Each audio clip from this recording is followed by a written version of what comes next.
नमस्कार दोस्तों, स्वागत है आप सभी का आपके अपने YouTube channel GK search engine पर। तो दोस्तों, आज के इस वीडियो में हम जानेंगे कि राजस्थान के बजट 2024-25 में किसानों के लिए क्या मिला है। जी हाँ, कृषि बजट को हम जानेंगे कि राजस्थान सरकार की ओर से बजट में किसानों के लिए किस प्रकार की नई योजनाओं एवं नई घोषणाएं की गई है। पूरा वीडियो बहुत ध्यान से देखना। पीडीएफ फाइल आप वीडियो के डिस्क्रिप्शन बॉक्स से डाउनलोड कर सकते हैं। तो चलिए बात करते हैं। राजस्थान सरकार की ओर से 10 जुलाई को बजट पेश किया गया था राजस्थान विधानसभा में।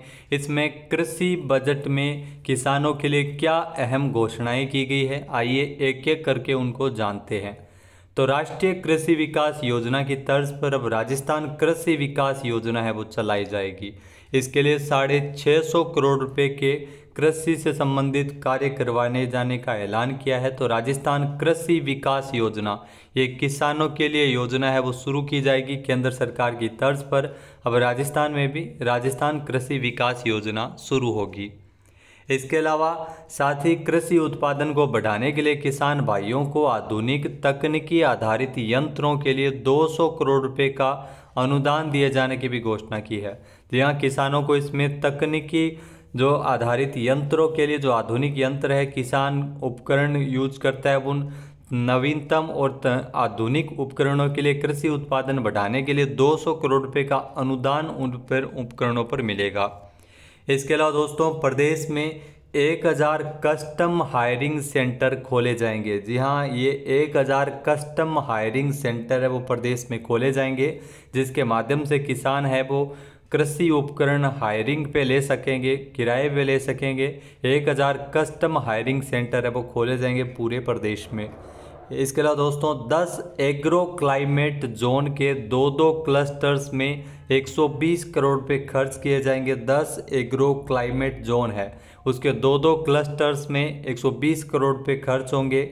महात्मा गांधी नरेगा योजना, मनरेगा जो योजना है जिसमें फार्म पॉन्ड का निर्माण करवाना, डिग्गी का निर्माण करवाना, फलदार पौधारोपण पर सरकार की ओर से ज़्यादा ध्यान दिया गया है इस बार के बजट में। इसको लेकर बहुत सारी अनाउंसमेंट हुई है, जिसमें मनरेगा योजना के तहत ज़्यादा से ज़्यादा पौधारोपण हो सके, हरित राजस्थान की संकल्पना को लेकर इस बजट को तैयार किया गया था। पौधारोपण, मेड़बंदी इत्यादि कार्य पर लगभग 1100 करोड़ रुपए यानी तकरीबन 1100 करोड़ रुपए है वो मनरेगा योजना के तहत इसमें अलॉट किए गए हैं, जिसमें अलग अलग काम मनरेगा योजना में किए जाएंगे, जिसमें फार्म पॉन्ड, डिग्गी बनाना, फलदार पौधारोपण और मेड़बंदी इत्यादि कार्य करवाए जाएंगे।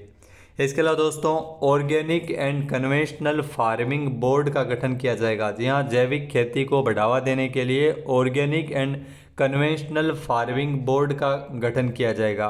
किसानों को अलग अलग जो देशों में जैविक खेती को बढ़ावा देने के लिए भेजा भी जाएगा। उनको इजरायली जो खेती होती है उसकी किस प्रकार से ट्रेनिंग दी जाती है, तो विदेशों में ट्रेनिंग के लिए भी किसानों को भेजा जाएगा। तो ये महत्वपूर्ण घोषणा बजट में इस बार की गई है। जैविक उत्पादों के प्रमाणीकरण के लिए जिलों में यूनिट्स एवं लैब्स, गोवंश से जैविक खाद उत्पाद करने के लिए गोवर्धन जैविक उर्वरक योजना, ये नई योजना है जो राजस्थान सरकार की ओर से गोवर्धन जैविक उर्वरक योजना इसे लागू किया जाएगा, जिसमें 10,000 रुपये प्रति किसान तक की सहायता राशि गोवर्धन जैविक उर्वरक योजना के तहत किसानों को मिल सकेगी। तो जैविक उत्पादों के प्रमाणीकरण के लिए जिलों में यूनिट्स बनेगी, लैब्स बनाए जाएंगे। गोवंश से जैविक खाद उत्पादन के लिए यह योजना शुरू होगी, गोवर्धन जैविक उर्वरक योजना। इसके अलावा दोस्तों, महात्मा गांधी नरेगा, मनरेगा, गोवर्धन परियोजनाओं में कंपोस्ट पीट एवं फ्रूट्स एवं प्लांटेशन आदि पर 197 करोड़ 86 लाख रुपए खर्च किए जाएंगे। इसके अलावा दोस्तों, जिला मुख्यालयों पर 2 वर्षों में एग्री क्लिनिक्स खोले जाएंगे। 2 वर्षों में एग्री क्लिनिक्स है वो प्रत्येक जिला मुख्यालयों पर, यानी राजस्थान में अगर 50 जिले हैं तो 50 जिलों पर जो जिला मुख्यालयों पर एग्री क्लिनिक्स है वो खुलेंगे और इस पर लगभग 21 करोड़ रुपए है वो लागत आएगी। किसानों की क्षमता वृद्धि के लिए उनको नॉलेज एनहेंसमेंट प्रोग्राम है वो चलाया जाएगा, जिसमें किसानों को विदेशों में भी तो किसानों के लिए जो अलग अलग ट्रेनिंग सेशंस इसमें आयोजित करवाए जाएंगे और किस प्रकार से जो जैविक खेती, विदेशी खेती होती है, इजरायली टेक्निक से किस प्रकार से खेती की जाती है, वो सभी किसानों को नॉलेज एनहेंसमेंट के लिए प्रोग्राम चलेगा। एग्री स्टैक के माध्यम से किसानों को स्वतः फसल गिरदावरी की सुविधा मिलेगी। ये ध्यान रखना, एग्री स्टैक के माध्यम से किसानों को स्वतः ही फसल गिरदावरी की सुविधा है वो मिल सकेगी। इसके अलावा दोस्तों किसानों के लिए जो सहकारिता एवं कृषि विपणन के क्षेत्र में 23,000 करोड़ रुपए के ब्याज मुक्त अल्पकालीन फसली ऋण दिए जाने की भी घोषणा की है। 23,000 करोड़ रुपए के ब्याज मुक्त अल्पकालीन फसली ऋण दिए जाने की घोषणा की है। इसमें 736 करोड़ रुपए ब्याज अनुदान पर व्यय होंगे। इससे लगभग 35 लाख किसान है वो लाभान्वित होंगे। इसके अलावा दोस्तों भूमि सुधार के लिए 100 करोड़ रुपए के दीर्घकालीन कृषि ऋण बांटे जाएंगे। भूमि सुधार हेतु 100 करोड़ रुपए तक के दीर्घकालीन कृषि ऋण है वो किसानों को बांटे जाएंगे। दीर्घकालीन कृषि ऋणों का समय पर जो भुगतान करने वाले काश्तकारों को 2% का अतिरिक्त ब्याज अनुदान भी उनको मिलेगा।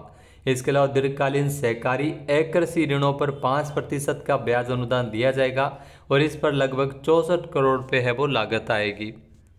इसके अलावा दोस्तों राजस्थान सरकार की ओर से इस बार के कृषि बजट में 500 नए फार्मर प्रोड्यूसर ऑर्गेनाइजेशन के अलावा 150 ग्राम सेवा सहकारी समितियों में 100 से 500 मीट्रिक टन क्षमता के 35 करोड़ से गोदामों का निर्माण किया जाएगा। तो 35 करोड़ रुपए इसकी लागत आएगी और अलग अलग गोदाम है वो बनेंगे 100 से 500 मीट्रिक टन क्षमता वाले। तो 500 नए फार्मर प्रोड्यूसर ऑर्गेनाइजेशन के अलावा ये 150 ग्राम सेवा सहकारी समितियों में ये गोदामों का निर्माण कार्य किया जाएगा। इसके अलावा दोस्तों अगर बात करें रामगढ़, पचवारा, लालसोट, दौसा, नसीराबाद, अजमेर, पीपलू, टोंक में कृषि मंडी बनेगी। साधुवाली, सादुल शहर, गंगानगर में गाजर मंडी का निर्माण कार्य किया जाएगा। ये ध्यान रखना, एग्जाम में भी आपसे पूछ लिया जा सकता है। तो साधुवाली, सादुल शहर, गंगानगर में गाजर मंडी। इसके अलावा जैसलमेर में जीरा मंडी का निर्माण कार्य किया जाएगा और मनोर थाना झालावाड़ में लहसुन मंडी बनेगी। मनोर थाना झालावाड़ में भुसावर, भरतपुर में फूड पार्क बनाया जाएगा। भुसावर भरतपुर में है जहां पर फूड पार्क बनाया जाएगा और भरतपुर में फूड प्रोसेसिंग पार्क बनेगा। इसके अलावा मंडी में ई मंडी प्लेटफॉर्म के माध्यम से सीधे किसानों के जो खेत से खरीद की सुविधा का ऐलान है वो इस प्रकार सरकार की ओर से बजट में किया गया है। भुसावर भरतपुर में एग्रो प्रोसेसिंग प्लांट बनेगा और सवाई माधोपुर में अमरूद, आंवला एवं मिर्च, मेड़ता सिटी में जीरा, सिरोही में इसबगोल, जोधपुर और बारां में मसाले और बालोतरा में अनार के प्रोसेसिंग प्लांट है और निजी क्षेत्र के सहयोग से खोले जाने की घोषणा राजस्थान सरकार की ओर से इस बार बजट में की गई है। तो बजट में किसानों के लिए काफ़ी महत्वपूर्ण घोषणा राजस्थान सरकार की ओर से की गई है। कृषि बजट आपको कैसा लगा कमेंट करके ज़रूर बताइएगा। क्या कृषि बजट आपको अच्छा लगा है और किस प्रकार की घोषणाएं आपको अच्छी लगी है तो कमेंट करके ज़रूर बताना। जय हिंद, जय भारत, जय राजस्थान।